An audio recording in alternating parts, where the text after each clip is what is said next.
Over the last 2 to 3 years, we frequently hear reports surfacing that developer A has laid off X number of employees, or that publisher Y is closing down and closing Studio Z. The common cause of this? Simple. Money.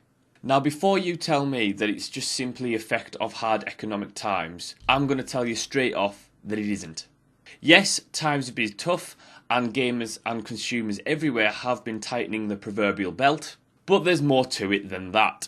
Hell, it's not like people aren't buying games, considering GTA 5 generated over $800 million in its first 24 hours. So don't tell me that there isn't money there and that people aren't buying games. I am convinced, nay certain, that games companies suffer from a more internal disease. This illness doesn't come from a lack of consumer buying power, nor does it come from any worldly financial crisis. It comes from the people in charge of that company. Some people say that games are art, or at least science mixed with art, and if you think that, then you're not far wrong, but you're not completely right either. Video games are a trinity, a triforce if you will excuse the pun.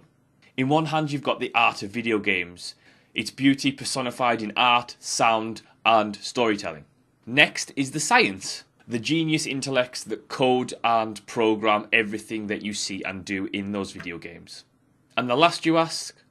The last is something that so many people, even people making the games, forget. The last edge of that triangle is business. Now, I'm not talking about the business of selling video games. I'm talking about the business of making video games. The fact is, games cost money to make. There are an array of factors to include before starting any development. Let's just run over a few. You have the wages of the developers, you have running costs such as light, heat, power, food, equipment, and then you have your development costs, things like software, licenses, etc. The list goes on and on. Business skills are transferable and essential to games development, and these business skills are something that is lacking in today's industry. I'm not talking about the kind of skills it takes to come up with a good exploitative microtransaction model in a game. I'm talking about skills like project management, budget management, timescale efficiency, leadership, preparation. These are real business skills. One of the biggest reasons why games get pushed back from their original release dates is down to usually two reasons. One is poor project management and the other is going over budget.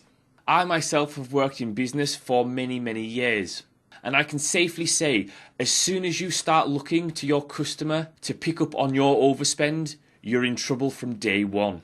Speaking in terms of smaller studios and indie developers, there's a reason and a trend why so many go under. Yes, these people are really talented individuals who know how to make video games, but they don't know how to run a good business. Why do you think that companies in other industries spend small fortunes hiring individuals like talented project managers and leaders? Because their role is just as important as people who make the product or people who build the product.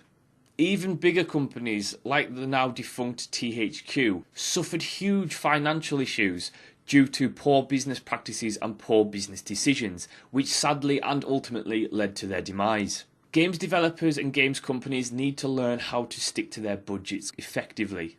Ren Mulford Jr. once said, "It takes more than capital to swing business," and it's so true. How many times have we seen big budget games costs go up and up, eventually to the point where on release date the game is no longer a viable, profitable venture?